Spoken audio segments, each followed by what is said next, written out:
Kemi Badenoch mocked and mauled him today at PMQs, saying Sir Keir Starmer just can't give a straight answer, can he? Watch how Kemi Badenoch tears into Keir Starmer in a fiery PMQs clash that sends shockwaves through Parliament. What starts as a simple question quickly turns into a relentless grilling as the Prime Minister appears to dodge, deflect, and refuse to give a straight answer.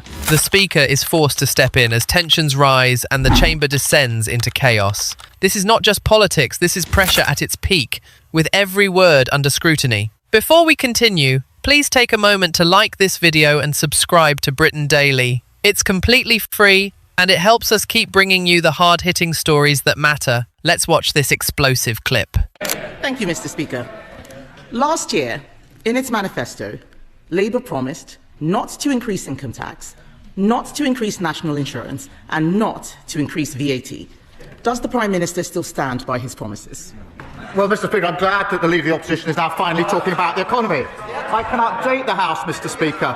Retail sales are higher than expected. Inflation is lower than expected.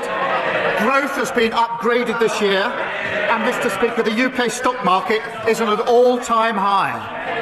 The budget is on the 26th of November, and we will lay out our plans. But I can tell the House now that we will build a stronger economy, we will cut NHS waiting lists and deliver a better future for our country. Well, Mr. Speaker. Yes. What a fascinating answer. It is not the same answer that I received when I asked exactly the same question, word for word, on the 9th of July.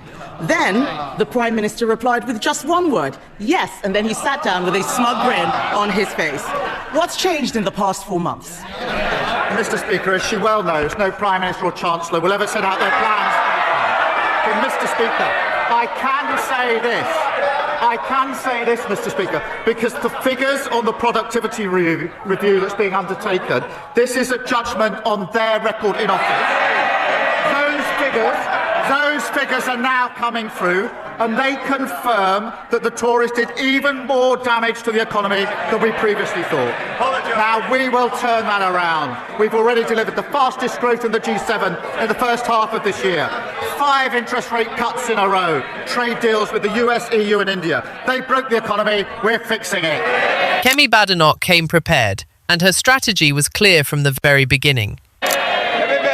Mr. Speaker, he says no Prime Minister or Chancellor will say these things before the budget. Has he told his Chancellor? Because she's been out there flying kites, causing constant speculation around the budget that is damaging the economy. All week, they've been briefing about tax rises. What we've heard is that he does not have a plan. So we have some ideas for him. Yes. Yesterday, they can... Yes. Mr. Speaker, it's quite clear that they need some ideas. Yeah. On this side of the House, we believe in scrapping taxes on family homes. Yesterday, we voted to abolish stamp duty. They voted against it. Even the Deputy Prime Minister, or the former Deputy Prime Minister, who resigned in disgrace for not paying stamp duty, voted to keep it. So, Mr. Speaker, I will remind them, on this side of the House, we know that abolishing stamp duty is how we get young people on the housing ladder and get the economy growing. So why won't he scrap this terrible tax? Why didn't they do it then in 14 years in office? Mr. Speaker, as I said, the productivity review figures are now coming in, and they show the true extent of the damage that they did. And she asked us to take advice from them. We all know, these figures are coming out, we all know that austerity damaged the economy on their watch. The botched Brexit deal damaged the economy on their watch. Liz Truss's mini-budget damaged the economy on their watch. So we'll take no lectures or advice from them on the economy. They won't be trusted on the economy for generations to come. And, Mr. Speaker, that's why at our budget, I can be clear, there will be no return to austerity. That's what broke the country. No return to the instability of their mad borrowing spree. And we'll end the unfairness and low growth that squeeze living standards for working people. That's the path to national renewal. Mr. Speaker, Conservatives reduced the deficit every year until the pandemic. We more than doubled the personal allowance. We left 4 million more jobs than we found from Labour. We brought inflation down to 2%. It's nearly doubled.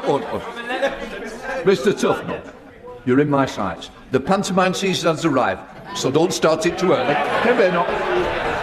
Mr. Speaker, on our record, we brought inflation down to 2%. It has doubled under him. We left him the fastest growing economy in the G7. It is no longer. The truth is, they have no ideas. We're giving them some. There is another way to get growth. It's cutting welfare spending and getting people into work. Last month, I offered to work cross-party with him to bring down welfare spending because he knows, and we know, that he'd rather dip into people's pockets than upset those people behind him.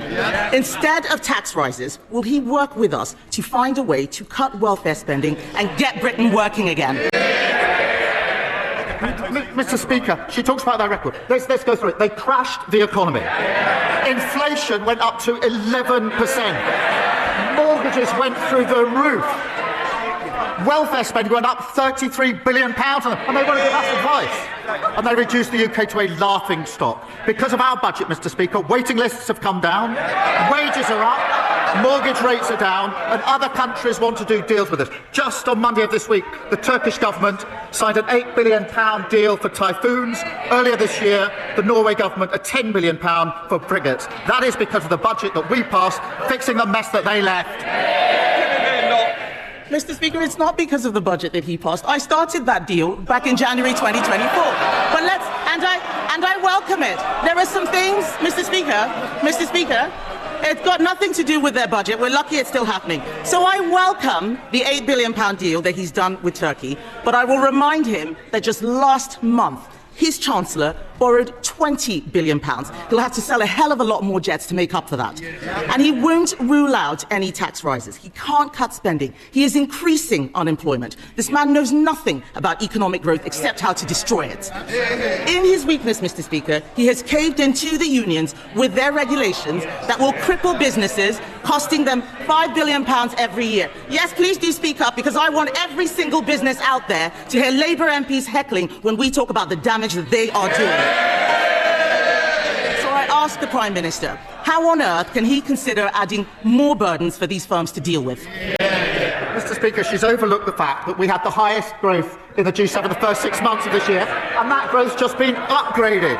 3 interest rate cuts. Mr. Speaker, we're not going to take lessons from them. She's now introduced what I understand to be, I think she calls it a golden economic rule, this golden rule that she's now putting forward, very golden. £47 billion, Mr. Speaker, of unspecified spending cuts, with no detail whatsoever. Mr. Speaker, let me put that in context. That would be 85,000 fewer nurses, 234,000 fewer teachers, or cutting every police officer in the country twice over. No wonder the Institute for Government said she's on shaky foundations. That's exactly what caused the problem in the first place. Mr. Speaker, the fact that he has to stand there and make stuff up just shows what kind of Prime Minister. We had an itemised list. We had an itemised list of 47 billion. 23 billion was on welfare spending, which I asked him to work with us to cut. He refuses to do so. All he knows how to do is tax, tax, tax. If you work, they tax you more. If you save, they tax you more. If you buy a home, they tax you more. None of these taxes were in the manifesto, which he had 4 years to prepare.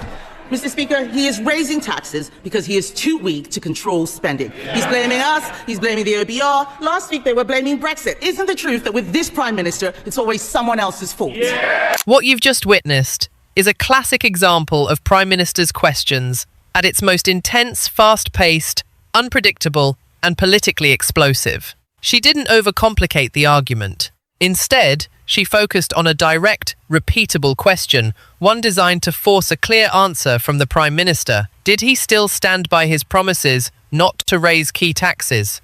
But instead of a direct yes or no, Keir Starmer chose a different path. He pivoted, shifting the focus away from the question and toward broader economic achievements. Growth figures, inflation trends, trade deals, all of it may be relevant, but none of it directly addressed the core issue raised. And that's where the pressure began to build. Because in PMQs, repetition is power. When Badenoch asked the same question again, reminding the House that just months earlier the Prime Minister had answered with a simple yes, the contrast became impossible to ignore. What had changed? Why the shift? And crucially, why avoid the same clarity now? That moment turned the exchange from routine political theatre into something far more compelling. It exposed a tension that often defines modern politics, the clash between messaging and accountability. From Starmer's perspective, avoiding specifics before a budget announcement is standard practice. Governments rarely lock themselves into detailed commitments ahead of major fiscal decisions. But from the opposition's point of view, that caution can look like evasion, especially when it contradicts earlier statements. And that's exactly the line Badenoch pushed. As the debate escalated, both sides dug in. The Prime Minister leaned heavily on criticism of the previous government, highlighting economic damage, austerity, and past decisions. Meanwhile, Badenoch kept bringing the conversation back to the present, to tax fears, spending, and the growing concern among businesses and households. The speaker's repeated interventions told their own story. When order needs to be restored multiple times, it's a sign that the debate has gone beyond controlled exchanges and into genuine confrontation. The noise, the interruptions, the rising tension, it all reflects how high the stakes are, because this isn't just about political point scoring. It's about trust. When voters hear promises, especially on something as personal as taxes, they expect consistency. Any hint of backtracking, hesitation, or ambiguity can quickly become a political vulnerability. At the same time, governing requires flexibility. Economic conditions change, global events shift priorities, and sometimes decisions made months ago don't fit the reality of today. That's the balancing act we're seeing play out here. So the real question is this: is the Prime Minister being cautious and responsible, or is he avoiding a difficult truth? And that's exactly why moments like this matter. They give the public a chance to see beyond prepared speeches and into real-time pressure, where every hesitation, every shift in tone, and every unanswered question speaks volumes. If you found this breakdown insightful, don't forget to like, share, and subscribe to Britain Daily. It's completely free.